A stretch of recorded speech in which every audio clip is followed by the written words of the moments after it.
জি, আসসালামু আলাইকুম। আমার নাম মোহাম্মদ সবুজ। তো সবুজ বয়স কত? 22 বছর রানিং। ঠিক আছে, শুরু করেন যেখান থেকে বলতে চান, যেভাবে বলতে চান। শুনি কি গল্প আপনার। যে আমার ফ্যামিলি থেকেই শুরু করি বিষয়টা। তো আমাদের ফ্যামিলিতে হচ্ছে যে আমার বাবারা 8 ভাই এবং 7 ভাই 1 বোন। আপনার বাবা? জি, 8 ভাই 1 বোন ছিল। হ্যাঁ। তো আগের ফ্যামিলিতে হচ্ছে দাদারা হচ্ছে 2 ফ্যামিলির আর কি। দাদা বিয়ে করছিল 2টা, তো ওখান থেকে বাবা ভাই বোনের সংখ্যা বেশি? জি জি, তো ওই জায়গা থেকে আমার বাবা সেকেন্ড যে বিয়ে করে ওখানে ফার্স্ট। আচ্ছা। তো বাকি আরো যে 7 জন আছে বা ওই সময়ের যে একটা সিচুয়েশন, এগুলো থেকে হয়তো বাবার অপশনে বাবাও নিজের জন্য কিছু করতে পারে নাই, বা এখন আমরা এসে দেখতেছি যে আমাদের জন্য কিছু নাই। তো ওই জায়গায় থেকে বাবা কি করতেন? বাবা এই যে কৃষিকাজ, নিজের অন্যের জমিতে চাষ করতো। বর্গা চাষী ছিলেন? হ্যাঁ, বর্গা চাষী।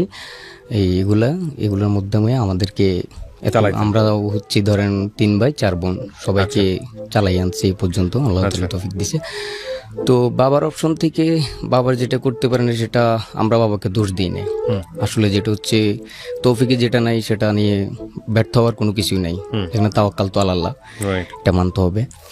তো ওখান থেকে ফ্যামিলিটা খুব একটা ওইরকম সিচুয়েশনের মধ্যে, আমার মা বাবা তেমন একটা, মায়ের কোনো স্বপ্ন পূরণ হয় নাই। যাই হোক, অনেক কষ্ট করে আমাদেরকে মানুষ করছেন, একটা স্বপ্ন নিয়ে যে আমাদেরকেও আমরা তার একটা শেষ পর্যায়ের একটা সম্বল হব, এই একটা স্বপ্ন নিয়ে। তো আমার মা বাবার, আমরা 3 ভাইয়ের মধ্যে বড় ভাই ঢাকায় আপনার নবীনগরে ওখানে আছে। তো উনি ওখানে ঝালমুড়ি বিক্রি করে আর কি। তো ওখানে থেকে ওই আগে ছিল আপনার গার্মেন্টসে চাকরি করতো, যখন আমরা ছোট থাকতাম আর কি, তখন উনি বিয়ে করে ওই জায়গাতে থেকে যায় আর কি। তো তারপরে বাবা মার প্রথম এই পরিবারের প্রথম একটা, মানে আমার ভাই হচ্ছে বড় আর কি। তো উনি ওনার জায়গাতে যে ভুলটা করে গেছেন, আসলে ওনার মতো করে যাক জীবন জড়াই ফেলছে, ওখানে সংসার করতেছে, যতটুকু তৌফিক পারছে দিচ্ছে বা এখনো দিতেছে। তো আমার মেজু ভাই আবার ওই একই রকম 21 বছর বয়সে আমার ভাইও বিয়ে করে ফেলে, যেটা হচ্ছে মানে যে কোনো একটা সিচুয়েশনের কারণে হয়তো সেও এরকম ধরেন কোনো মেয়ের সাথে অ্যাফেয়ারে যাওয়ার পরে নিজেকে কন্ট্রোল করতে পারে নাই, বা বিভিন্ন দিক থেকে বিয়ে শাদী করে ফেলছে।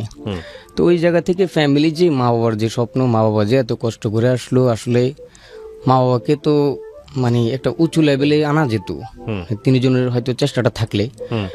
তো আমি ছোটবেলা থেকে এরকম কোনো সুযোগ পাই নাই ভালো করে পড়াশোনা করার জন্য, একটা গাইড কিনে কখনো পড়তে পারি নাই। তো এরকম চলতে থাকে। তা আমার যখন 8-এর সময় হয়, আমার ফর্ম ফিল আপটা হয় না, আমার কাছে টাকা নাই এবং আমার ফ্যামিলিরও তেমন এবিলিটি নাই। তো আমি মানুষের ওই যে কাঁচা মাল বিক্রি করে ওই এগুলা টেনে দিতাম, ধনিয়া পাতা এগুলা তুলে দিতাম সকাল সকাল, মানে সারাদিন ওদের কাছেই আছিলাম। তো আমাকে আবার ভর্তি করানোর জন্য 300 টাকা লাগতো। তো ওই টাকাটা শুধু 300 টাকাই, কিন্তু আমি দিনের পর দিন মাসের পর মাস ওনাদের সাথে থেকে গেছি। আমার জীবনটা মানে কয়েকটা মাস ওখানেই কেটে দিছি। আচ্ছা। তো এরপরে 8 পাস করার পরে আমার ভাবলাম যে আর পড়বো না, মানে ক্লাস 8? হ্যাঁ জি, ক্লাস 8। ওকে।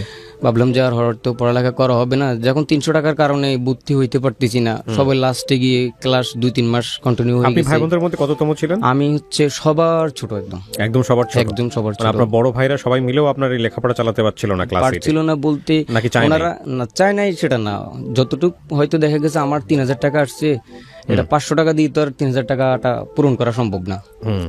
যেটা আমি বলবো ইনশাল্লাহ। তো এরপরে আমি চিন্তা করলাম যে 300 টাকা দিয়ে শুধু ভর্তি হইতে পারলাম না, 2-3 মাস ব্যাঘাত দিলাম, তো এখান থেকে হয়তো বা পড়ালেখাটা আর হবে না। তা আমি ঢাকায় নারায়ণগঞ্জে এই জায়গায় কি এখানে সাইনবোর্ড বলে যেখানে, ওখানে ওই যে আমার ভাইরি যে বসে আছে ওর মাধ্যমে ওখানে কাজে আসি ডেন্টিং এর। আচ্ছা, মানে আপনার বন্ধুও?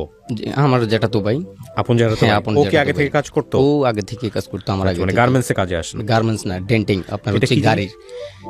আমাকে একটু বুঝান, মানে গাড়ির ডেন্টিং, যে গাড়িগুলা মায়ের খায়, হ্যাঁ। খাওয়ার পরে দেখা গেছে বসকা টসকা গেল, হ্যাঁ। এগুলাকে ডেন্টিং করে সেম আগের মতো করা।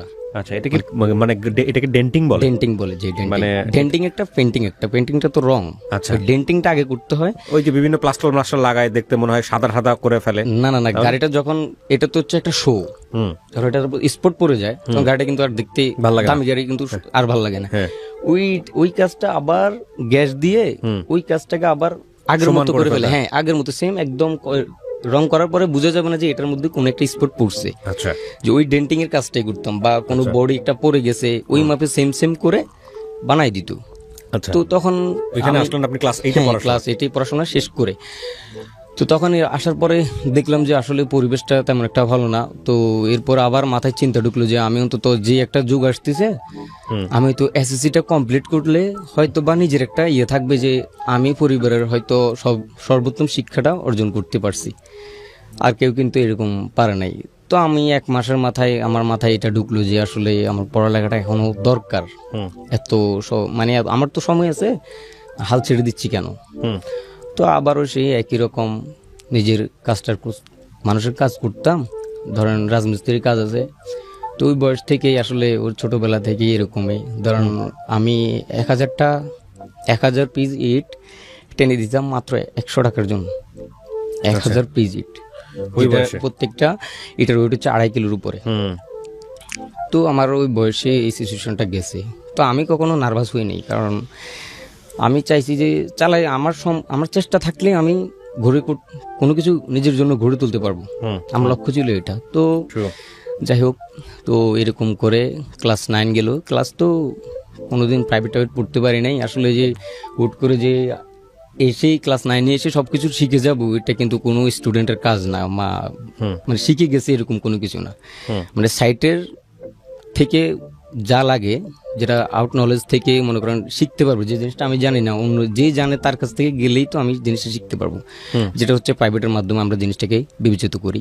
তো আমার জীবনে হয়তো সেই জিনিসটা খুবই নাই বললেই চলে। 10 বছর বয়সে আমি হয়তো 6 মাসও প্রাইভেট পড়তে পারিনি। আমি পড়ছি, তবে আমার একটা সময় গিয়ে, যে সময়টা আমার খুব দরকার, আমার পরীক্ষা চলে আসছে, আমি এগুলো কিছুই জানি না। তো আমি ম্যাডামের কাছে গিয়ে বলতাম যে ম্যাডাম আমাকে এই সফটওয়্যারগুলো, ম্যাডাম বলতো যে আসলে ভুল করছস জীবনে, আরেকটা কয়টা মাস আগে থেকে আসতে।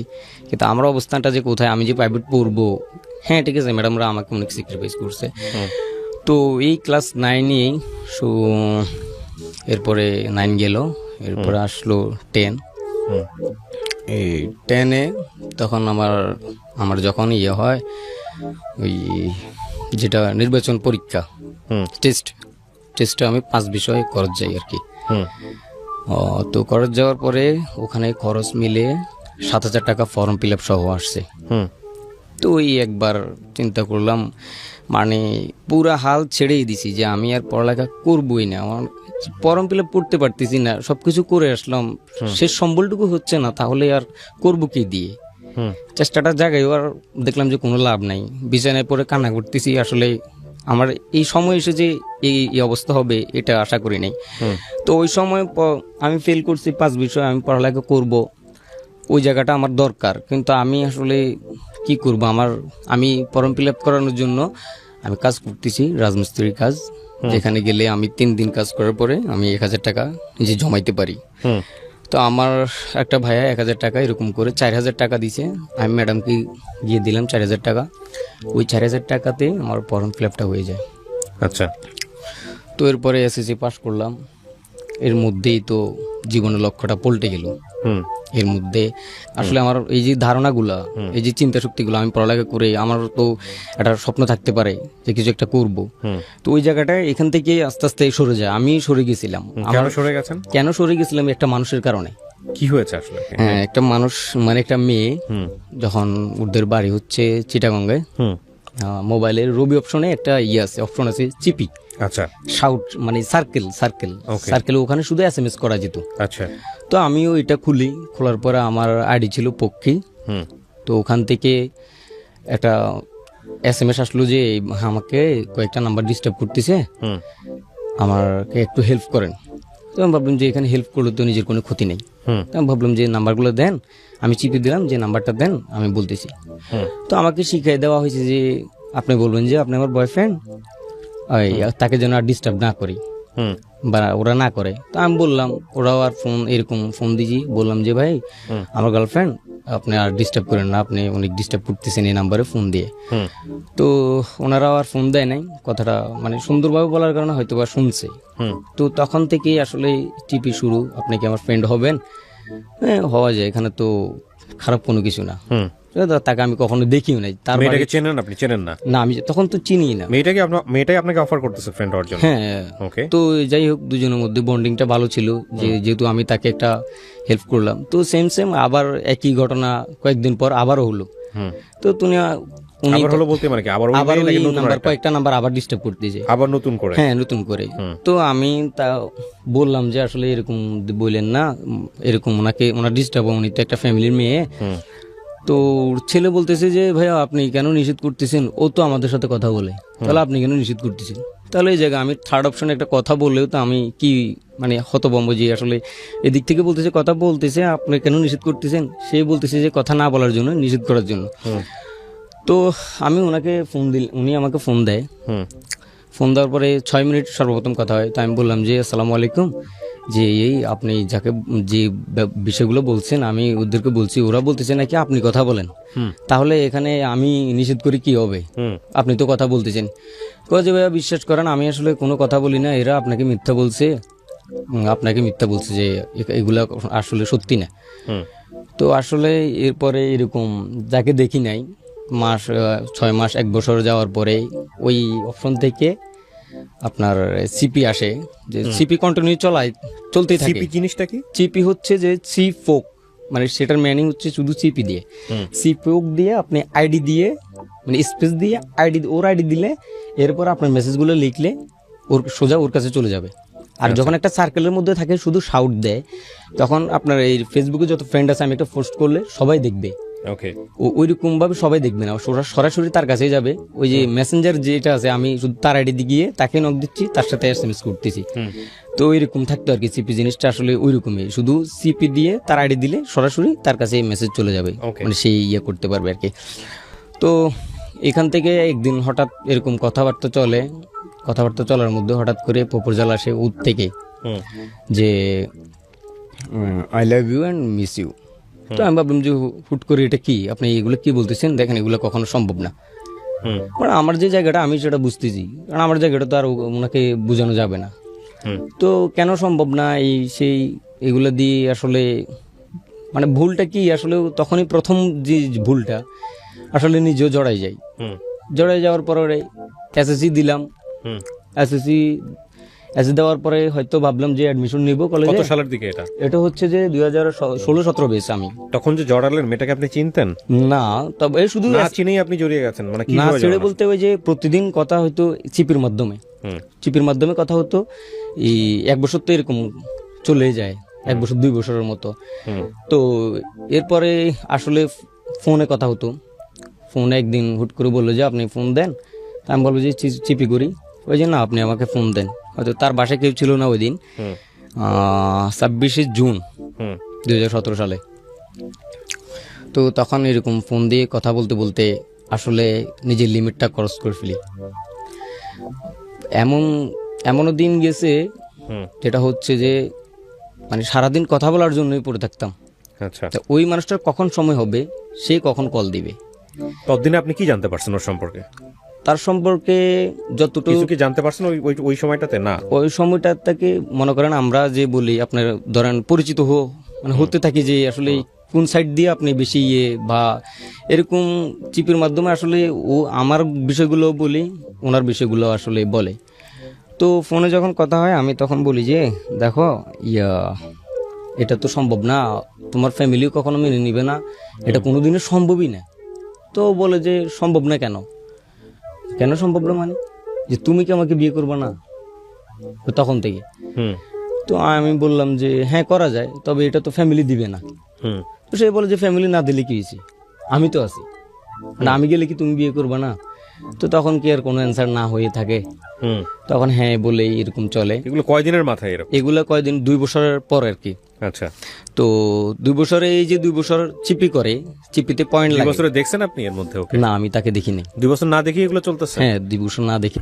সিপি করতে কি লাগে? চিপি করতে আমাদের যে এখানে এমবি লাগে, ওখানে হচ্ছে পয়েন্টস লাগে। হুম পয়েন্টস হচ্ছে যে 50 পয়েন্ট হচ্ছে 1 টাকা মানে 20 পয়সা। হুম 20 পয়েন্ট 1 টাকা 20 পয়সা। 50 পয়েন্ট হচ্ছে আপনার মনে হয় 2.5 টাকা এরকম লাগে আর কি। হুম। তো ওই সম্পূর্ণ পয়েন্টগুলো আমারই। আমার মানে এখান এই থেকে কয়েন ছাড়ার সাথে কথা বলা যায় না? না, সিপিআর করা যায় না। যখন পয়েন্ট শেষ হয়ে যাবে তখন শেষ। প্রত্যেকটা সিপি আপনার আগে ছিল 5 পয়েন্ট। পার্সোনাল নাম্বার দেয়নি 2 বছরে আপনাকে? হ্যাঁ, ওর একটা নাম্বার 2 বছর পরে, যখন 1 বছর কন্টিনিউ হওয়ার পরে যখন ফোন দিত, তখন আসলে একটা শর্ত ছিল যে তার, যে আমি ফোন দেওয়া না পর্যন্ত তুমি কখনোই নাম্বারে ফোন দিবা না। তো আমি ওইটাই মেনে চলতে থাকি। তো আমার যে আসলে এসএসসি দিলাম, এরপরে একটা যাক পড়ালেখা নাই করলাম, কিন্তু একটা তো কাজে গিয়ে এস্টাবলিশ হওয়ার আমার একটা সময় চলে গেছে। এই যে 5 বছর 6 বছর গেছে, আমার একটা সময় তো চলে যাচ্ছে। তো মানে এই সময় গিয়ে আমার যখন একটা বয়স হবে, ওই সময় হইতে হইতে আমি একটা কিছু শিখে, একটা কিছু ধরে শক্ত হাতে দাঁড়াইতে পারবো। তখন আমি আবার মহাখালীতে আপনার ওই যে F1 নামের গ্যারেজ আছে, পেট্রোল পাম্পের পশ্চিম পাশে গ্যারেজে আসি। গ্যারেজে আসার পরে এসি ইলেকট্রিক কাজ শেখার জন্য। তো এখানে দেখলাম যে আসলে এসি ইলেকট্রিকও চলতেছে, ইঞ্জিনও চলতেছে, মিক্সার। মানে আপনি কোথাও মানে আপনার কাজ নাই, এসি ইলেকট্রিক কাজ নাই, আপনি যে ইয়ে করবেন ওইরকম কোনো সুযোগ নাই, ইঞ্জিনের কাজটা চলতেছে। তো চলাকালীন এখানে খাওয়ার বিল ছিল 3500 টাকা, 3 বেলা খাওয়ার বিল। আচ্ছা, যেখানে আমার ফর্ম ফিল আপের জন্য 300 টাকার জন্য আমার ইয়ে হয় নাই। আমি ফর্ম ফিল আপ করতে পারতেছি না, 1000 টাকা আমি পড়ালেখা বাদ দিয়ে আমি কাজে করতেছি, ফর্ম ফিল আপের দরকার আমার। তো তখন ওখানে আসার পরে 3500 টাকা শুধু খাওয়ার বিলে থাকতো। আর আপনি যে সারা মাস কিভাবে চলবেন এটার আর কোনো চান্সে নাই। তো আমার ফ্যামিলি যদি 3500 টাকা দিতেই পারতো, আমার তো পড়ালেখা করলে তো আমার 3500 টাকা লাগতো না প্রতি মাসে। আমার মাথায় চিন্তা আসলো, 2 মাসের মাথায় এটা চিন্তা আসলো যে আমি যেটা করতেছি এটা তো আমার ফ্যামিলিকে পুরো মেরে ফেলতেছি। হয়তো হ্যাঁ, আমার একটা জায়গায় গিয়ে 6 মাস গিয়ে বা 2 মাস পরে আমাকে 3000 টাকা দিবে, হ্যাঁ দিত, কিন্তু আমি তাদেরকে, আমার ভাইরা তো নিজেদের নিয়ে বিজি। তো ওই জায়গা থেকে আমার তো ফ্যামিলিকে দেখা দরকার, যে আমি এক হাতে কিছু করলে 2 হাত চালানো সম্ভব ইনশাল্লাহ। এখানে অসম্ভবের কোনো কিছু না। আমার ফ্যামিলি 300 টাকা করে ডেইলি কোনো খাবেই না। মা বাবাকে কিছু দিতে পারলাম, নিজের জন্য কিছু শিখতে পারলাম। তো তখন থেকে এটা বাদ যে চিন্তা করলাম আসলে এটা তো হবে না, যে মানে এভাবে টাকা যাচ্ছে, এটা তো আর হচ্ছে না। তো এই 2 মাস থেকে আমি ওখান থেকে আবার চলে যাই। তো তার স্বপ্নটাও, ওই মানুষটাও আমার সাথে ওই একই জিনিস, যে ছোট কিছু করো, আমার তো বড় কোনো কিছু লাগবে না। মানে ওই আবার একটা মানুষকে পেতে হবে, এই চিন্তা যখন মাথায় আসলো, তখন পড়ালেখাটাও শেষ। যে আমি যখন পড়ালেখা করব, তার হয়তো হুট করে এসে বলবে যে আমার বিয়ে হয়ে যাচ্ছে, এখন আমি কি করব। তো আমি হয়তো বা চিন্তা করবো যে আমি পড়ালেখা করতেছি, আমার বা কিছু করার থাকবে, কখনোই না। কি মানে এটা কোনো কিছু করা যাবে না। তো ওই মানুষটা আমার হবে, আমার মোটামুটি কোনো একটা কিছু করে যেটা টাকাও দিবে, শেখাও যাবে, ওইরকম কাজে মানে খুঁজতে লাগলাম। ওখান থেকে চলে গেলাম। চলে যাওয়ার পরে আপনার ওই আবার আরেকটা বিষয় হচ্ছে যে আমি যখন 5 বিষয় যখন ফেল করি, আমি তাকে বলি যে আসলে আমি তো 5 বিষয় খরচ গেছি। বলে যে মাশাল্লাহ, ওই উইদাউট খরচ গেছে, সে উইদাউট খরচ গেছে, আমি 5 বিষয় ফেল করি। তো সেই শুনে কোন সময় এটা, এসএসসি না ইন্টারে? এসএসসি, আমি তো আর ইন্টারে ভর্তি হই না। আচ্ছা, এসএসসি তে আপনি 5টা বিষয়ে ফেল করেন? 5টা বিষয় ফেল করি, হ্যাঁ। আচ্ছা, তো তাকে বলার পরে আমার বিষয়ে আমার ভিতরটা আসলে পুরো যাচ্ছে যে ততদিনে কি আপনি মেয়েটা কোথায় থাকে, তার বাড়ি কোথায়, তার সংসার কি, এগুলো কি জানতে পারছেন? এগুলো জানতে পারছি। যেটা জানতে পারছি সেটা পরবর্তীতে জানলাম যে আরো একটা। আচ্ছা, সেগুলো ততদিনে একটা ভুল তথ্য দিছে আপনাকে? ভুল তথ্য। তো তখন সে বললো যে আমি আসলে আমার কষ্ট নিয়ে বলতেছি, আমি 5টা বিষয় ফেল করছি, আর সে বলতেছে মাশাল্লাহ, মানে তার বিষয়ে সে উইদাউট খরচ গেছে, তার কাছে ভালোই, মানে তার জায়গাটা আমার জায়গাটা একটু ডিস্টেন্সটা বেড়ে গেল। তো আমি আসলে আমি জানি যে আমি যদি চেষ্টা করতাম, আমি ভাই কিরকম পড়ছি জানেন, আমার চাচাতো ভাই পড়তেছে, আমি পাশের টেবিলে বসে রয়েছি। সে যদি অ্যাকাউন্টিং পড়তো, তখন তার যে বাংলা সাবজেক্টটা পড়া শেষ হইতো, আমি তখন গিয়ে ওই সুযোগটা পেতাম, তখন গিয়ে আমি আমার বাংলাটা পড়তাম। আবার সে যখন অ্যাকাউন্টিং শেষ করে মনে করেন যে আপনার ব্যবসা উদ্যোগ বা অন্য কোনো বিষয় নিত, আমি তখন আবার অ্যাকাউন্টিংয়ের গাইডটা পেতাম। হুম মানে সাইডে বসে পাশের টেবিল থেকে দুইটা সিটে বসে এক বই দিয়ে পড়াশোনাটা এরকম। আমি যতটুকু শিখছি, আমার যেটা শিখছি আমার মানে সবকিছু মনে থাকে ওইরকম করে, আমি যেটা স্বর্ণালজি যেটা শিখছি আর কি। তো আমার কষ্টের একটা জিনিস, আমি কেন বিধা কেন শিখবো? হুম শিখলে শিখের মতো শিখবো। আমি যেটুকু সময় পাচ্ছি এটা আমার শিখার একটা মূল্যবান একটা সময়। হুম তো আমি এরকম করে গেছি, যাক এসেছি তো দিলাম। এখানে এসে এখানেও সময় দিয়ে গেলাম। যাওয়ার পরে আসলে তখন ওই মানুষটা যখন নাম জিজ্ঞেস করা হলো, তখন সে বলছে যে আমার নাম নাহিদা সুলতানা উর্মি। তো আমি এটাতেই বিশ্বাসী যে সে নাহিদা সুলতানা উর্মি। বাড়ি হচ্ছে তখনও বাড়ি চট্টগ্রাম, তখন তাকে আপনি দেখেন চট্টগ্রাম নাই? হাটহাজারী। হাটহাজারী দেখেন নাই তখন আপনি? না, আমি তাকে দেখি নাই। তো পরবর্তীতে আসলে কথা হইতে হইতে যখন এরকম 2018 সাল চলে আসলো, 18 সাল ফেব্রুয়ারি মাসে তো পরীক্ষা শেষ। তো মার্চের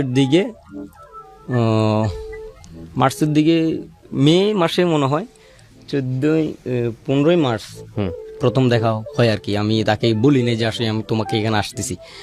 আমি আমার ঠিকানা দেয়, ঠিকানাতে যান? ঠিকানা দেয় বলতে ওই যে পরবর্তীতে ঠিকানা দেয়। আমি নাজিরহাট, মানে নাজিরহাট এখানে আরো 15 কিলো, মোট হচ্ছে চট্টগ্রাম থেকে 30 কিলো দূরে, টোটাল 30 কিলো দূরে হচ্ছে নাজিরহাট ফটিকছড়ি এলাকা, যেটা ওই মাইজভান্ডার দরবার একটা নাম আছে তাদের, একটা প্রপোর্শনাল যে জায়গাটা সেটা কিন্তু চট্টগ্রামের ওই জায়গায়।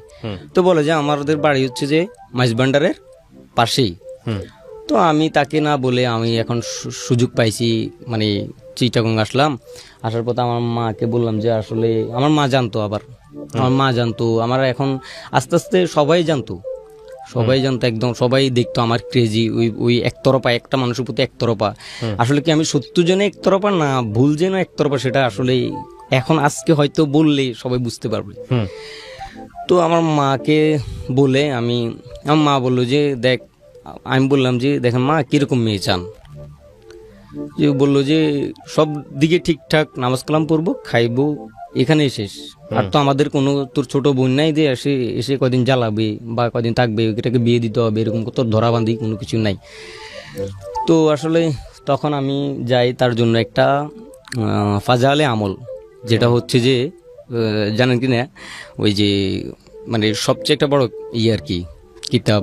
এখানে অনেক কিছু আছে, মানে ইসলাম সম্পর্কে, দিন সম্পর্কে, রাসূল সাল্লাল্লাহু আলাইহি ওয়াসাল্লাম সম্পর্কে, মানে এমন কথা আছে যেটা শুনলেই আসলে পশম দাঁড়ায় যাবে। তো আমি তাকে আবার একটা টিকা এই দুটা একটা করে পেপার করে চট্টগ্রামে এসে বলে যে আমি তখন চিটাগং এসে বললাম যে তোমার কোনো ভাইয়ের নাম্বার থাকলে দাও, আমি ওনার সাথে একটু দেখা করি, একটু দেখা করার দরকার। তো বলে যে না, আমার এরকম কেউ নেই বা আমি এরকম কাউকে দিতেও পারবো না।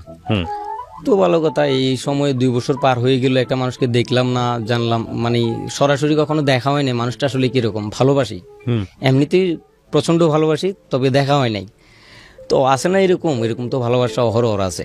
তো সেই জায়গা থেকে আমি আমার ব্যাপারটা মানে স্বাভাবিকভাবেই নেই। তো নেওয়ার পরে আসলে তো তখন আমি তাকে ফোন দিলাম, সে তো বলছে যে না দেওয়া যাবে না। আমি আমার ওখান থেকে মানে ডিটেলস নিলাম চিটাগং থেকে, এরকম কিভাবে যাওয়া যায়। তো পরে আমি চলে গেলাম ডিরেক্ট। আমি বললাম যে কালকে সকালে আমাকে 10টা বাজে ফোন দিও। তো আমি 8টায় উঠে চলে গেলাম, শুনলাম যাইতে 1 ঘন্টা লাগে। যাক আমার সময় মিলে সব 10টা, আমি 10-15 মিনিট দাঁড়া রয়েছি, আমাকে ফোন দিছে। তো ফোন দিয়ে বলতেছে যে তুমি কোথায়? আমি বললাম যে আমি তো তোমাদের এখানে গেটে, মাঝভান্ডারের গেটে। তো মনে হয় যে আসমান থেকে পড়ছে। হ্যাঁ, কি বলে, তুমি কি জন্য আসছো এখানে? যে আসছি একটা দরকার আছে, তোমাকে বললাম যে একটা জিনিস দিব, সেটা নেওয়ার জন্য তো কোনো মানুষ নেই, এখন আমি নিজে আসছি আর কি, তুমি তো কাউকে পাঠাচ্ছ না। তো পরে বললো যে আচ্ছা ঠিক আছে, তুমি থাকো, এখানে কি কি আছে আমাকে বলতেছি, বিশ্বাস করতেছে না আসলে যে কি। তো আমি বললাম যে এখানে ওই যাত্রী ছাউনি একটা আছে, ইউনি ওই যে মানুষ বসে, তারপরে একটা গেট আছে, এই দোকানপাট আছে। পরে বললো যে ও আচ্ছা ঠিক আছে, তুমি বসো, আমি 2টা বাজে আসবো। সে হচ্ছে যে ফ্যামিলিতে একটা মেয়ে, তার বাইরে হচ্ছে 3 জন, 2জনে এখন ওমানে থাকে, একজন দেশেই, আর ও হচ্ছে একজনই। তো ফ্যামিলির কাজ টাজ আছে, এই হিসেবে আমি চিন্তা করলাম যে ঠিক আছে। তো আমি গেলাম, যাওয়ার পরে দেখলাম যে ওই হেঁটে হেঁটে গেছি, 4 কিলো রাস্তা হবে, আমি ওখান থেকে হেঁটে হেঁটে গেছি, গাড়ি ভাড়া 20 টাকা। আমি ভাবলাম যে এসে একবার যখন আসছি তখন সবকিছু দেখে একদম যাই। তো যাওয়ার পরে আমি ওখানে বসে থাকি, নামাজ পড়ার পরে দুপুরে ফোন দিছে যে কোথায়। আমি বললাম যে আমি মসজিদে আছি, তুমি কোথায়? বলতেছে আমি আসতেছি। তো এরকম বলে চলে আসলো।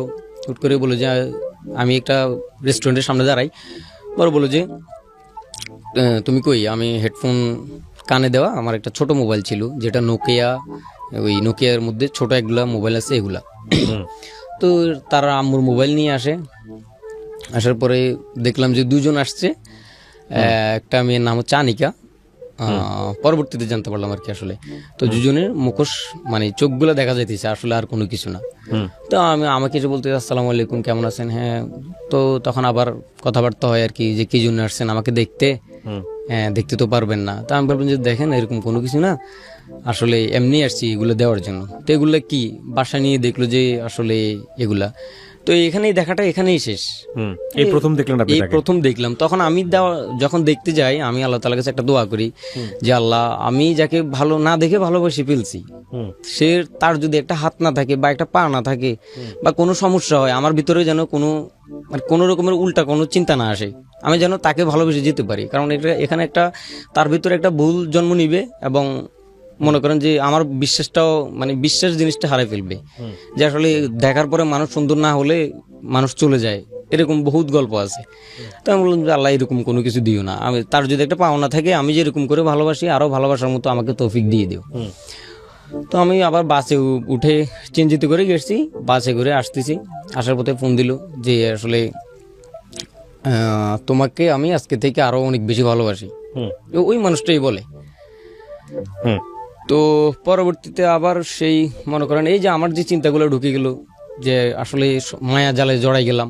তো আমি তখন তাকে বলি বারবার বারবার, আমি মানে কয়েক হাজার বার তাকে একটা রিকোয়েস্টেড করে বলি, আমার কান্না চোখ মুখ নিয়েও আমি বলি যে দেখো, তুমি একটা মানুষকে সমুদ্রের উপরে নিতে পারবা না, এখানে কুলে না করে দাও, কিন্তু মাঝপথে নিয়ে তাকে আটকাই দিও না। তখন সে না পারবে সাঁতরায় কোনো কুলে যেতে, না পারবে কোনো কিছু করতে। তো আমার সময়টা, আমার সিচুয়েশনটা, আমার পরিবার তো তুমি সবকিছু জানো। তুমি যদি আমার হইতে না পারো, তো আমার এগুলা মানে একদম ব্যর্থ, মানে আমি নিজেকেও হয়তো কন্ট্রোল করতে পারবো না। আসলে তাকে এমনটা ভাবে সময় দিতাম, তার যখন সময় হইতো শুধু তখনই কথা বলতাম।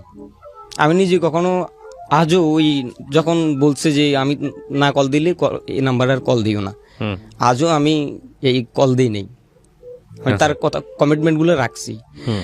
এখন কথা হচ্ছে যে তুমি পারবা না, তোমার সবকিছু প্ল্যানিং, তাহলে আমাকে মায়ার জালে জড়ানোর কোনো মানে নাই। না, সেটা তো আপনি বলে আসছেন, তারপরে কি হলো? ওটা তো কত সালে দেখা করলেন আপনি? 2018 সালে, আপনার হচ্ছে যে 15 মার্চ। তো দুদিন পর আবার এরকম যখন চট্টগ্রামে থাকি আর কি, থাকি ওই দুলাভাই আমার সোয়েটার ফ্যাক্টরিতে কিউসি। তো আমার এখানে সুযোগ সুবিধা ভালো, ওখানে গিয়ে চাকরি করি। আসলে চাকরি যেখানেই করি না কেন, ওই লক্ষ্য একটাই, তাকে পাবো, কোনো কিছু ধরে সোজা হয়ে দাঁড়াবো, তাকে পাবো, এতটুকুই। কিন্তু যে আমার যে আরো স্বপ্নগুলো আমার পিছন থেকে যদি টান দেয়, আমার জন্য আসলে এগুলো যায় না, আমার জন্য এগুলো আসে নাই। আমার চিন্তা শক্তি ছিল হয়তো আমার জন্য এরকম আসবে না, আমি হয়তো আমার মা বাবার জন্য কোনো কিছু করব। তো আমার নিজের টাকা দিয়ে আসলে আমি সবকিছু করে দিই। তো আমি বাসায় এসে বলি যে আমার ভাগিনের জন্য ধরেন আসার সময় পেন্সিল, রাবার, খাতা এগুলো অনেকগুলো নিয়ে আসতাম। তো বলতাম যে সে দিছে, তো তার মাকেও বলতো যে দেখো উর্মি আন্টি দিছে। তো নাম ছিল নাহিদা সুলতানা উর্মি, তো উর্মি নামেই সবাই চিনে। তো এরকম। তো আমার বন্ধুরাও বলে যে ঠিক আছে, খারাপ নাই, মেয়ে যেহেতু বলছে, মেয়ে নিজে থেকে, তাহলে কন্টিনিউ কর, সমস্যা তো নাই। আমি আবার সবকিছুতেই একটু সিদ্ধান্ত নিতে চাই না, আমার একা সিদ্ধান্ত দিয়ে কোনো কিছু করতে চাই না। তো তখন সে যখন আমাকে কোনো কিছুতে ফোন দিত, কারণ আমি কোথাও যাচ্ছি গাড়িতে করে, সে ফোন দিছে, আমি গাড়ি ভাড়াটা ওখানে দিয়ে ওখানে নেমে গেছি, নেমে গিয়ে তার সাথে কথা বলছি। আচ্ছা, ওই মানুষটাকে সময় দিতাম, ওই মানুষটার সময়টাকে মূল্য দিতাম। মানে আপনি গাড়ি থেকে নেমে গিয়ে ফোনে কথা বলতাম। তারপরে আমার যা পরে হয়তো হেঁটে গেছি, না হলে আবার গাড়ি ভাড়া দিয়ে আবার গেছি। আমি যখন ভাত খাচ্ছি তখন ফোন দিয়েছে আমার মা, দেখতেছে ফোনটা কেটে আমার দুই লম্কা ভাত খাইছি, ওখানে হাত ধুয়ে শেষ, ভাতগুলো ঢেকে ফোনে কথা বলতে চলে যেতাম। তো এরপরে হয়তো কথা বলা শেষ হলে রাতে এসে আবার খাইলে খাইলাম, না খাইলে ঘুমাই গেলাম, এভাবেই। তো এরকম পরবর্তীতে তৃতীয়তম যখন আমাদের দেখা হয়, আপনার 16ই মে 14 মে দেখা হয়েছে, ওই জায়গায় একটা প্যাচ লাগিয়ে গেছে। যে মেয়েকে নিয়ে এসছে তার নাম হচ্ছে আনিকা। তো আমার কথা হচ্ছে যে সে একটা টপিক নিয়ে আমার সাথে প্যাচটা লাগাইছে, বলতে সে বলতেছে যে আমি আনিকা নাকি বলছে, আমি আনিকাকে কোন সময়ে বলছি যে তুমি তো ওর থেকেও সুন্দরী। তো আমার প্রশ্ন হচ্ছে, যদি তোমার বিশ্বাসটা কোথায় আসলে? তুমি তার কথাটাই বিশ্বাস করতেছো, যেখানে আমি তোমাকে না দেখে যদি আমার সবকিছু দিয়ে দিতে পারি, আমার সবকিছু করে আসতে পারি তোমার জন্য, এতটুকু করে আসতে পারি, তাহলে তুমি এই জায়গায় এসে আমাকে বলতেছো যে না আমি বলছি। তো আমি বললাম যে কি আনিকে বলছে যে আমি বলছি? বলছে হ্যাঁ আনিকে বলছে। যে আমি বলছি আনিকাকে দাও। যখন আনিকাকে দিছে, আনিকা আর কোনো কথা বলে না। তাহলে ওই জায়গায় আমার হয়তো হ্যাঁ আমি মানে মানুষ হয়তো বা ভুলেও যেতে পারে যে আমি বলছি। আমার জায়গাটা তখন আরেকটু শক্ত হলো যখন সে বলতেছে না, কোনো কিছু বলতেছে না। যদি সত্যি হতো তাহলে ওই মানুষটা তো টকিং করতো যে হ্যাঁ আপনি বলছেন আমাকে এরকম একটা কথা, আপনি বলছেন, এখন কেন বলতেছেন, বলেন নাই। তো তখন ওই মানুষটা হ্যাঁ যেটা স্বাভাবিক সবার বেলায় হওয়ার দরকার, সে আসলে নামাজ কালাম পড়ে নামাজের বিছানায় কান্না করতেছে যে আল্লাহ ওই মানুষটার সাথে যেন আমার কখনো মিল না হয়, কান্না করতেছি। তো তখন পরে আমাকে বললো যে আচ্ছা তুমি আসো, আমি 16 তারিখে আবার যাই। যাওয়ার পরে আসলে কোনো মতে তাকে বুঝাতে পারতেছি না যে আসলে আমি এটা কেন বলবো, আর তোমার বিশ্বাসের জায়গাটা কোথায়, এগুলো নিয়ে তো আসলে তর্ক করতে পারতেছি না। মানুষটা আমাকে সবসময় ইমোশনালি ব্ল্যাকমেইল করতো। তো তখন বলতেছি, আমি বললাম যে এখন তুমি কি করলে বিশ্বাস করবা যে আসলে আমি তোমাকে এই কথাটা বলি নাই? এই কথাটা আমার কথা হচ্ছে কেনই বা বলবো আমি? হ্যাঁ বললে কষ্ট লাগার কথা আমারও। আমি যাকে এত কিছু করে আসলাম, সে যদি বলে যে আমি তার কথা বিশ্বাস করে, আমার কথা কোনো বিশ্বাসই নাই, যে আমি কেনই বা বললাম তাকে তার থেকে সুন্দর লাগতেছে ওই মানুষটাকে। তো বলতেছে ওই তারা একটু চট্টগ্রাম ওই ছেটের মানুষগুলো আসলে ওই মাজার যেটা আছে দরবার, ওটাকে ওরা বিশ্বাস করে একটু বেশি, যেটা আমাদের সাইটে খুব একটা কম। তো ওই চিটাগঙ্গে ওই 12 আউলিয়ার দেশ বলা হয় এই কারণেই, মানুষরা আসলে বেশি 12 আউলিয়া বেশি, এবং মানুষের এটাতে আসক্ত বেশি। তো সে বলতেছে এটা ধরে বলো, তো একটা ওরা বাবা বলে যে এটার মানে এটা দেওয়ালটা ধরে বলো। তা আমি বললাম, তাও সে বিশ্বাস করে না যে আমি তাকে এই কথাটা বলছি, মানে বলছি। শেষমেশ সে বললো কি কোরআন ধরে আমি তাকে বলতে হবে। কোরআন ধরে কি বলতে হবে? যে আমি আসলে এই কথাটা বলি নাই।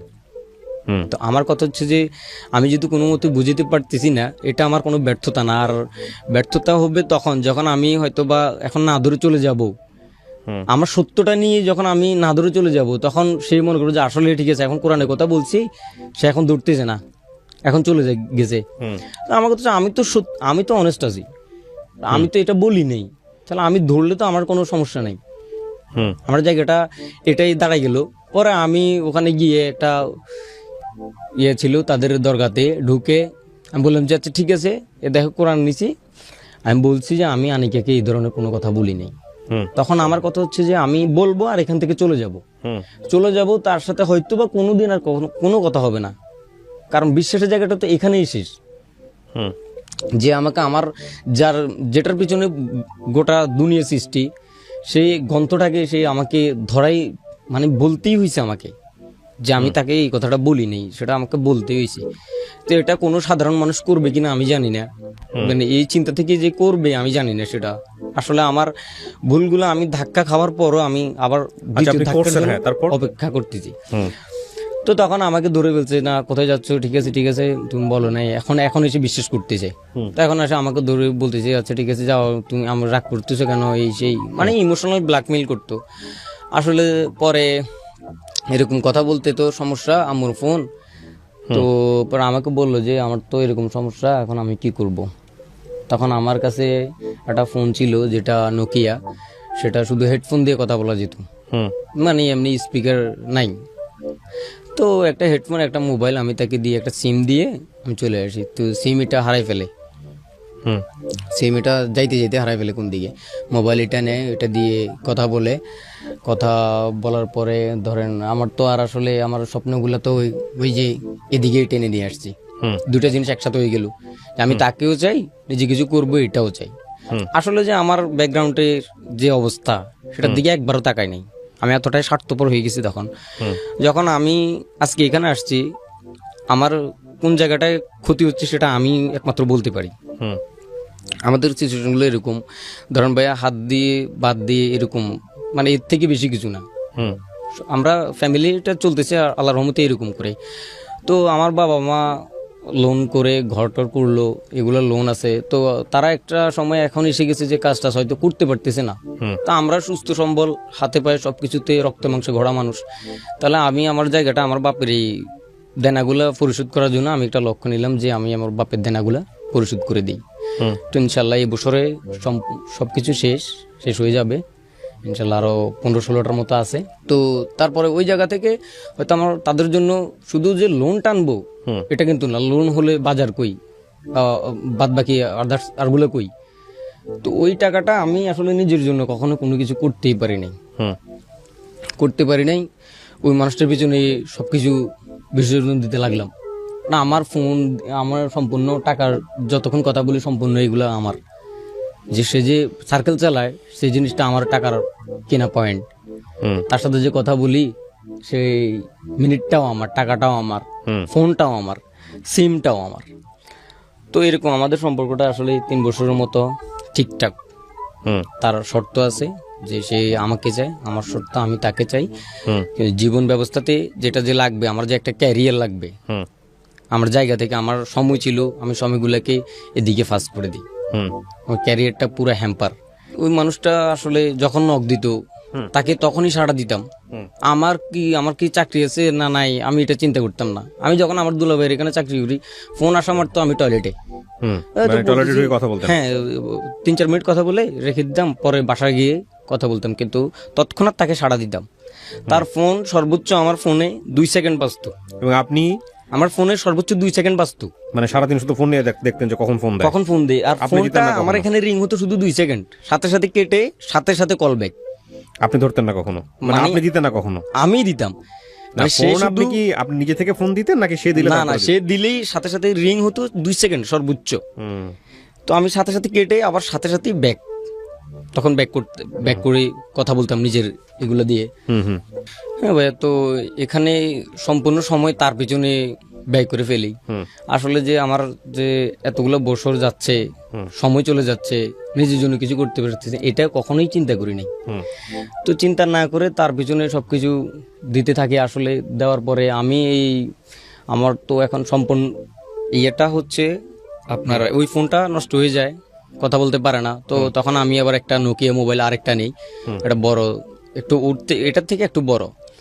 তো এটা দিয়ে চলতেছে না। তখন এরকম দেখা করতে আসার পরে আমি তাকে তার ব্যাগের ভিতরে তারটা নিয়ে চুরি করে ওইটা আমারটা দিয়ে আমি চলে আসতেছি।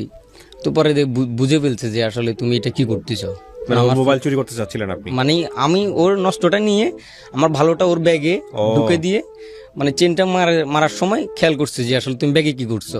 বলে ব্যাগ খুলে দেখে যে ও মা, ফোন তো আমারটা নাই, ওরটা আমার কাছে, আমারটা তার কাছে। পরে কি বল, তুমি কিভাবে চলবা? আমি চলতে পারবো, সমস্যা নাই, কিন্তু তোমার তো আসলে কথা না বললে যে একটা সমস্যা হবে সেটা হচ্ছে বড়। তো বড় যে না, আমি নিতে পারবো না, আমার ফোন লাগবে না। তো সেই বুঝে বাজে। এটা কি করতো তখন? পড়াশোনা করতো? সে আমার সাথে একই ব্যাচে সে পাস করে গেছে কিন্তু আপনি পাস করেন না? আমি পাস করছি। আমি হচ্ছে যে ওই যে সে বললো মাশাআল্লাহ তুমি পাস বিষয়ে খরচ গেছো, আর সে উইদাউট পাস। তো আমার রেজাল্ট দিছে, আমি যখন নোয়াখালীতে এখানে আসি, রেজাল্ট দেওয়াতে আমি তাকে আমাকে ফোন দেয়, তখন আমি আমার রেজাল্টটা পেয়ে আমার চোখের জল আর ধরে রাখতে পারি। মানে আপনি কি পাস করছেন না ফেল করছেন? আমি পাস করছি। আমি পাস পাস বিষয়ে করছি। ক্রস যাওয়া মানেটা কি আমি বুঝলাম না। ওই যে আমার মডেল টেস্ট হয় স্কুলে, হ্যাঁ ফাইনাল পরীক্ষার আগে যে একটা এক্সাম নেওয়া হয়, তাদেরকে নিবে, হ্যাঁ। যে সম্পূর্ণ বিষয় যারা পাস করবে তাদেরকে আসলে নেওয়া হবে। পাস বিষয়ের বিষয়টা কি? 5 বিষয়ে আমি মানে পাস করি নেই। আপনি এসএসসি তে পাস করছেন? এসএসসি তে পাস করছি, মানে মডেল টেস্ট যেটা ছিল ওইটাতে 5 বিষয় ফেল করছি। ওকে ওকে। তো তো তখন মেয়েটার সাথেই পাস করছেন? হ্যাঁ, একই বেচে পাস করছি। তখন আমি তাকে আবার ওই পরীক্ষার সময় এইটা পড়ো, যে এটা পড়ো, আবার নিজেদের মধ্যে প্রশ্ন নিতাম। যে আমি ছিলাম অ্যাকাউন্টিং এর, সে ছিল আপনার এই আর্টস এর। তো গ্রুপিং বিষয়গুলো শুধু অন্য, তো আর বাদ বাকি বিষয়গুলো তো সবকিছু ঠিক আছে।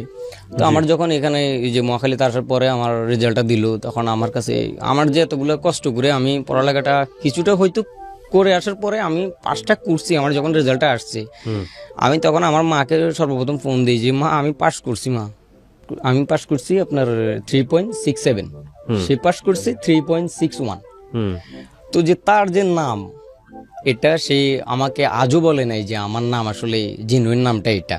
হুম আমি আসলে রেজাল্টে আমার দেয়, তুমি রেজাল্টটা দেখো, দেখলাম যে ওখানে নাম আছে ফাতেমা আক্তার।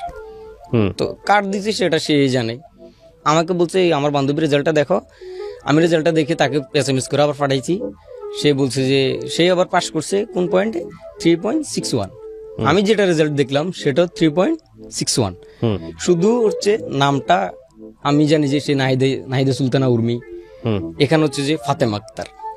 হুম তো আমার তাকে ফোন দিলাম 2টা। এরপরে বললো যে তুমি একটা অ্যান্ড্রয়েড ফোন নাও।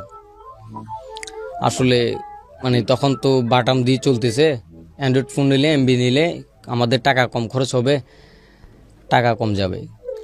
তো আমি একটা অ্যান্ড্রয়েড ফোন নেই, নেওয়ার পরে এখন তো তারও একটা দরকার হুম অ্যান্ড্রয়েড ফোন।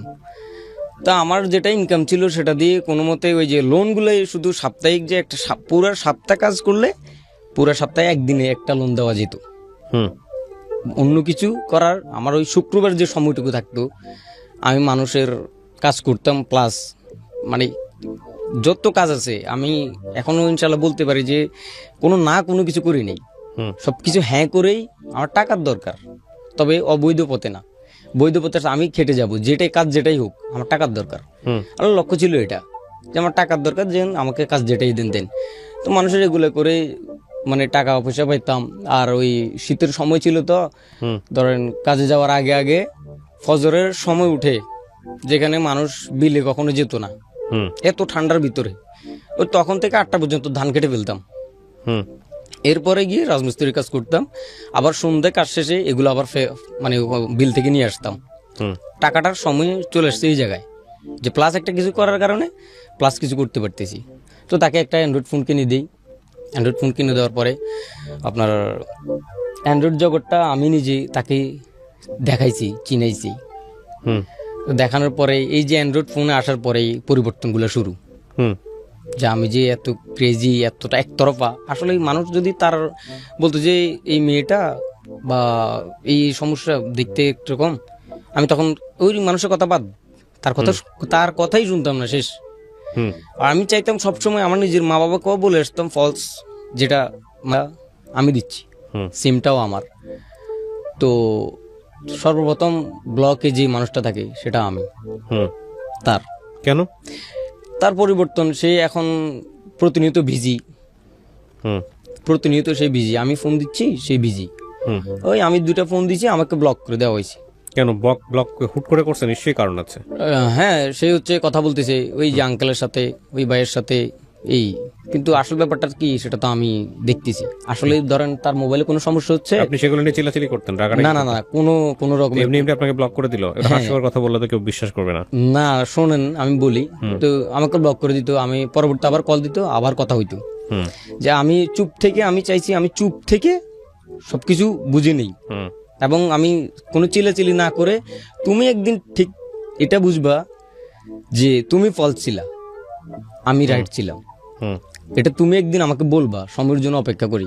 হুম। তো আর এটা ভাবতাম যে মানুষটা হয়তো আমি তো এগুলো দিয়ে চিল্লাচিল্লি করবে, সে আমার সাথে ব্যাকআপ করে ফেলবে, দুর্বলতাটা তো আমারই, হয়তো আমার কষ্ট হবে। সে এমনি থাক, একদিন চিন্তা করবে, একদিন চিন্তা করে ডিসিশনটা নিবে সে কাকে চায় আসলে। হুম তো আমার এরকম চলতে থাকার কারণে আমার তো কোনো কিছু করতে পারলাম না। এরপরে গিয়ে ওই অ্যান্ড্রয়েড ফোনে আবার সমস্যা, হুম মানুষটার সমস্যা হওয়ার কারণে আমার নিজে যে একটা জেটু ছিল, আমি একটা জেটু কিনি, ওই ফোনটা তাকে দিয়ে, সরাসরি তাকে দিয়ে তার থেকে তার নষ্ট ফোনটা নিয়ে আসি। হুম আসার পথে সে সব কিছু ডিলিট করে দিয়েছে। হুম মানে তখন এই মেসেঞ্জার চালায়, ফেসবুক চালায়, ইমো, সব কিছু সে চালায়, আমি শুধু ইমো।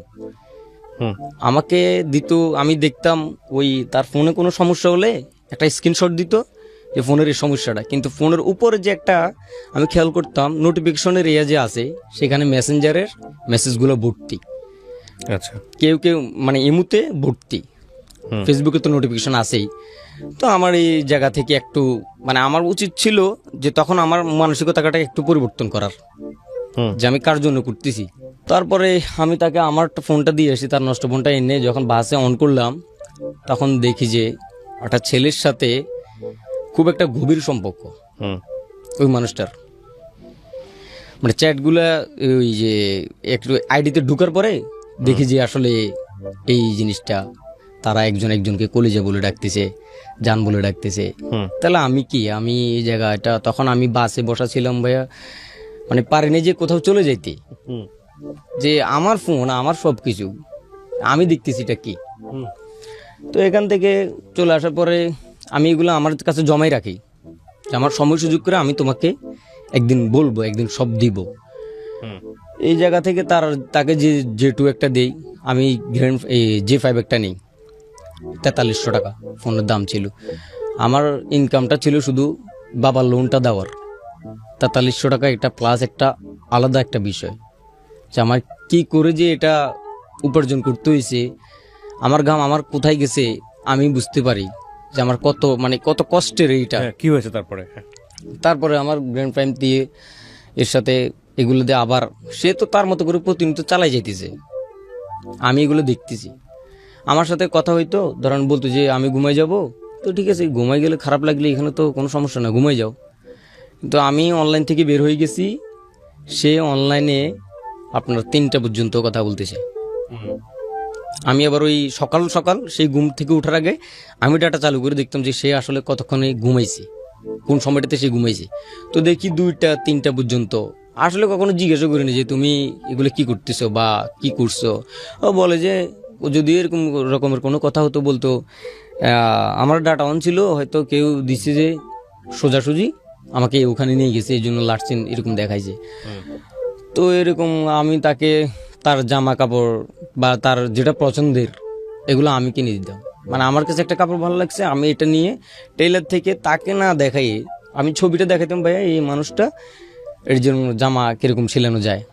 তো এখানে এরপরে এগুলো তো প্রতিনিয়ত দেখতেছি যে তার মেসেঞ্জারে চলতেছে সে। তারপরে আমার এই যে এখানে এই 2019-এ ঈদের দিন, রমজান ঈদের দিন 25শে মে ছিল, হ্যাঁ মে মাসে 25 তারিখ, হ্যাঁ, কি আমাকে হয়েছিল? রাতে বললো যে তুমি ওটা 14 দিন কথা হয় না টানা, তো তার সে ফোন দেয় না, আমার তো ইজি ফোন দেওয়ার একটা সুযোগ ছিল না। আমি তার কথাটা রাখতেছি, ফোন দিয়ে বললো যে আমার রিলেটিভ একজন তোমাকে ফোন দিবে, তুমি ফোনটা রিসিভ করো। বিদেশি নাম্বার ছিল, সেটা হচ্ছে ওমানের। আমার এখানে ফোন আসার পরে বুঝলাম আর কি, দেখলাম। তো উনি আমাকে ফোন দিয়ে ডিরেক্টলি বলতেছে তুই আর এর সাথে কথা বলবি না, এর সাথে আর কোনো রকমের কোনো যোগাযোগ রাখবি না, কোনো মানে কোনো অন্য কোনো কথা নাই যে আসসালামু আলাইকুম কে কি আসো বিষয়, ডিরেক্ট তুই এর সাথে কথা বলবি না, এর সাথে আজকে থেকে তোর যা যা আছে সব কিছু নিয়ে আসবি, আর কোনো রকমের কোনো যোগাযোগ করবি না। আমি বললাম হ্যাঁ ঠিক আছে ভাইয়া, ঠিক আছে। আমাকে যা কিছু বলতো, হ্যাঁ ঠিক আছে ভাইয়া। তো আমি তাকে বললাম যে আসলে কি। তখন গিয়ে সে আমাকে বলতেছে এই আমার হাজব্যান্ড, আমার সাথে বিয়ে হয়ে গেছে, 3 মাস 6 দিন হয়েছে। আমি ঈদের দিন তুমি আমাকে জিনিসটা আসলে আমি তোমাকে যেটা বলে এসছি প্রতিনিয়ত সুন্দর একটা গিফট সুন্দর, হ্যাঁ আবার সে বলতো আমি তোমাকে একটা সারপ্রাইজ দিব। তখন এই কথাটা বলে আমি তোমাকে যে সারপ্রাইজটা দিতে বলছিলাম সেটা এটা সারপ্রাইজ আমার জন্য কত বড় এটা কি surprise। আসলেই হয়েছে নাকি মিথ্যা মাত্রা বলছে? না সেটা তো আবার ও নিজেও কান্না করতেছে যে আমি তোমাকে এরকম করে বলতেছি। আসলে ভাই অপবাদের আর কোনো শেষ নাই। না বিয়েটা কি আসলেই হয়েছে নাকি আপনার কাছ থেকে আমাকে তো মিথ্যে কথা বলছি, তো মিথ্যে হোক সত্য হোক, একটা মানুষ যখন এরকম করে একটা মানুষকে চায়, যেটা এটা শোনার জন্য কোনো ছেলে কোনো মেয়ে প্রস্তুত থাকবে বলে আমি আশা করি না। আসলে এরকম একটা সময় এসে এরকম মানুষের জন্য এত কিছু করেও এই কথাটা শুনবে। পরে বলতেছি যে আসলে আমি তাকে আসলে ওই ভালো রাখার জন্য মানুষের যে একটা ওদের যে একটা অসুস্থতা হয় ওখানে ধরেন একটা তাবিজ দেয়, একটা হুজুর আছে যথেষ্ট ভালো, উনি এটার কারণে ধরেন পেট ব্যথা যেটা হয় সেটা হতো না। আমি তাকে এই জিনিসটা একটা দিয়ে আসি আমি নিজে। সে আমাকে তখন ওই রাতে ঈদের দিন বলে যে তুমি আমার আম্মুর সাথে ঝগড়া লাগাইছো, প্রতিনিয়ত আমাকে বান মারছো। যে লাস্ট পর্যায়ে যে আসছে তাকে এরপরে আমি এই ডিসেম্বরের 2020-এর ডিসেম্বরের 11-12 তারিখে আমি ঢাকায় এসে আমি বললাম যে আসলে তুমি কি চাও, তুমি আমার কাছে একটা জিনিস চাও যেটা আমার হয়তো ইচ্ছে ছিল, সে হয়তো চাবে যে সত্যি কথাগুলো বলে দিবে এখন, যে হয়তো আমি এরকম তোমাকে হয়তো তোমার সম্ভব না। তো এগুলো বলার পরে 3 মাস 6 দিন হয়েছে বিয়ে, আমি আসলে কিরকম পাগলামি করছি আমি জানি না। যে আমি তারপরে আমার কথা হচ্ছে তোমার বাসায় যাব, বাসায় গিয়ে কথা বলবো ওদের সাথে, যে ওদের থেকে আমি তোমাকে চেয়ে নিব। তোমার মান সম্মানের বিষয়, আমি জানি তোমার বিয়ে হয়নি, তুমি আমার সাথে এরকম করতে চাও। তো আমি আমার মতো করে প্রিপারেশন নিয়ে চট্টগ্রাম পর্যন্ত গেছি। তখন লকডাউন ছিল, মাইক্রোতে বসায়। পরে আমার ফোন দিকে আমি 200টা SMS দিছি, আমার ফোনের SMS নাকি যায় না। যখন বলছি যে তোমার বাসায় আসতেছি SMS-এই, তখন কি আমাকে ফোন দিছি যে তুমি কি করতেছো, আমাদের দিকে এক পাও আসবা না। তো আবার আমাকে ইমোশনালি সুন্দর মতো কথা বলছে, আমি তো পটে গেছি, বুঝে বাজে বাড়িতে পাঠাই দিয়েছি। তো আমার সাথে তার সাথে 28 দিন সর্বোচ্চ কথা হয় নাই। এমনিতে প্রতিদিনই কথা হইতো, 2 দিন পরে কথা হইতো, বা বলতো যে আমি 5 মিনিট পরে ফোন দিতেছি, 5 মিনিট যে কোন দিন হয়েছে, 2 দিন পরে হয়েছে। আমি আসলে জিজ্ঞেস করিনি যে আসলে তোমাকে ভালো রাখতে চাইছি, একটা জায়গা থেকে শুধু ভালো রাখতে চাইছি, যে জিজ্ঞেস করবো তোমার এগুলো শুনবো, কোনো ফায়দা নেই, এগুলো শুনে কি হবে। তো আমাকে এরপরে আমি আবার পুরো আবার মাথাগুলা গুছাই আনতে পারিনি। আবার চিন্তা করলাম যে একদম ফ্যামিলিতে যাবো মানেই যাবো, আজকে তুমি হ্যাঁ বলো আর না বলো, তাহলে আমার এগুলো নষ্ট করছো কেন? আমার সময়গুলো নষ্ট করার তো কোনো মানে ছিল না। আমি তোমাকে চাই, বাস আমি তোমার ফ্যামিলি থেকে তোমাকে চেয়ে আনবো। তারা যেহেতু মান সম্মানের দিকে তাকায়। সে কি বলেছে লাস্ট আপনাদের কি দাঁড়িয়েছে অবস্থা? শুধু দাঁড়িয়েছে, সে আমাকে বলে যে তুমি যদি এখানে আসো, আমি আপনার সঙ্গে সম্পর্ক আছে মেয়েটার এখন? না, সেই ব্রেকআপ হয়েছে কতদিন? 16 সেপ্টেম্বর 4:45 আমার সাথে 1 মিনিট কথা হয়েছে। 1 মিনিটের কথাতে কি হয়েছে, কি জানিয়েছে? কি জানাইছে, সে বিয়ে শাদী করছে, সংসার না, করতেছে? সে বিয়েতে যাচ্ছে, খালতো বোনের না, বিয়ে। তার কি বিয়ে হয়েছে? তার বিয়ে হয়ে গেছে, তো বিয়ে হয়ে গেছে, ঠিক আছে। এখন আপনি গল্পটা কেন বললেন রেডিওতে? আমি বলতে চাচ্ছি যে আমার যে ক্যারিয়ার এখন, যে আমি এখন বুঝতেছি যে আমার তো কিচ্ছু নাই। আমার যার জন্য এতগুলো করলাম, আমি 10,000 টাকা দিয়ে এখানে আমি নিজে চলতে পারি না, লকডাউনে মানুষ খাইতে পারেনি, আমি 10,000 টাকা দিয়ে একটা Oppo A12 ফোন কিনে দিই তাকে। এই সম্পর্ক থেকে আপনার শিক্ষাটা কি, যেটা আপনি মানুষকে বলতে চান? শিক্ষাটা হচ্ছে কারোর জন্য আসলে নিজেকে ব্লিন করে দিতে নাই। নিজের জন্য কোনো কিছু, নিজের জন্য ন্যূনতম হলো কিছু একটা রাখুক, যে সে হোঁচট দিলে আমি হয়তো এটা নিয়ে বেঁচে থাকতে পারবো, আমি দাঁড়ায় থাকতে পারবো। মানুষ জীবনটাকে নষ্ট না করে দিক, মানুষ বুঝতে মানে জীবনটাকে সুস্থ হতে দেখলে আল্লাহ তাআলার একটা বড় নিয়ামত, যে আমি সুস্থ মতে দেখলে সবকিছু, যে আল্লাহর উপর ভরসা, এটা আল্লাহর ইশারা ছাড়া একটা পাতা লড়ে না যেখানে, সেখানে এগুলো হওয়াটা স্বাভাবিক। তা আমি কেন মেনে নিতে পারবো না? মেনে নিক মানুষ, মানে ভুল পথে পা না বাড়াক, আমার মতো করে 7টা বছর 6টা বছর একটা জায়গায় না খাটিয়ে ক্যারিয়ারটাকে একটু ফোকাস দেখ। বাবা মার স্বপ্ন তো আছে, তাদেরকে টেনে তুলে উপরে সম্পূর্ণ উঠাতে না পারলো তাদের হালটা দূরে রাখুক। এখান থেকে সুইসাইড করে ফেললাম, মরে গেলাম, এটা কি সমাপ্তি? এটাই কি শেষ? মানে কষ্ট কি এখানে শেষ? এটা তো নয়। মানে বেঁচে থাকতে আপনার রিয়েলাইজেশন একদম পারফেক্ট আছে। আপনি যে সম্পর্কটা নিয়ে তাকে যে দোষগুলো দিয়েছেন বা দেবার চেষ্টা করেছেন, সেটা নিয়ে আমি কোনো মন্তব্য করতে চাই না, তবে বিষয়টা একপাক্ষিক। মেয়েটাকে যদি আজকে সামনে আনা যেত, তাহলে মেয়েটা আপনার সম্পর্কে 1000টা দোষ বলতে পারতো। বরং 2 জায়গা থেকেই আমি যদি বলি, এই একটা কথা আছে ডিস্টেন্স রিলেশনশিপ, মানে আপনারা স্বাভাবিকভাবে যখন একটা সম্পর্কের মধ্যে জড়ান, সামনাসামনি থাকার যেই ইমোশনটা হয়, এটা যদি যখন ডিস্টেন্স বেড়ে যায়, দূরত্ব বাড়ে, ওই সময় লাভটা কিন্তু কয়েকশো গুণ বেশি থাকে, মানে ইমোশনটা অনেক বেশি থাকে। এই ডিস্টেন্স রিলেশনশিপে অনেক সময় ভোকাল শুনে প্রেমে পড়ে যায় বা অন্য কোনো বিষয় শুনে প্রেমে পড়ে যায়, এবং ওই যে ইমোশনটা খুব মারাত্মক রকমের হয়। তো ওর ক্ষেত্রেও সেটাই হয়েছে। ডিস্টেন্স রিলেশনশিপ আর প্র্যাকটিক্যাল লাইফ, এই দুটোর মধ্যে মারাত্মক পার্থক্য। ম্যাক্সিমাম ক্ষেত্রে দেখা যায় যে ডিস্টেন্স রিলেশনশিপ যখন প্র্যাকটিক্যাল লাইফে আসে, তখন চিন্তা ভাবনার জায়গাতে অনেক বড় একটা গরমিল পাওয়া যায়। এগুলো নিয়ে আমরা বহুবার কথা বলেছি। এটা আসলে একটা মার্জিনাল ক্লাস পিপলের স্টোরি, এটা আপনি বলতে পারেন, বাট এটা আমাদের অনেকের জীবনে এই ঘটনাগুলো ঘটে। কে কতটা প্রেসাইজলি বলতে পারলো সেটার উপরে আসলে শোনা বা ভিউ নির্ভর করে। ডেফিনেটলি আসলে স্টোরিটা ওর জন্য যেমন সত্য, তেমনি অনেকের জীবনেই সত্য।